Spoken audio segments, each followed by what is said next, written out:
How to get heart symbol on your iPhone status bar. Open up your settings and scroll down and click on the option called focus over here.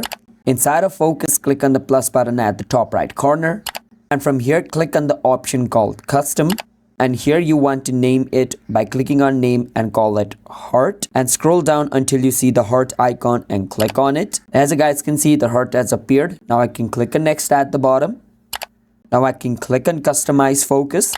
And over here you can choose whatever you want this heart to represent. So I can choose people or apps, or I can click on choose at the bottom where it says customize screen and click on the option called over here choose on lock screen, so the heart will appear on lock screen. Or I can click on choose at the side and choose where the heart will appear. After I choose that, I can click on done.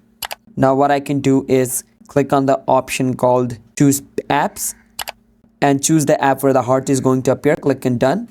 And just like this, your heart will appear at the top right corner. So right now I'm recording this video, so you cannot see the heart, but if I was not, you can see it. That's how you guys can do it. Subscribe to our channel for more videos like this.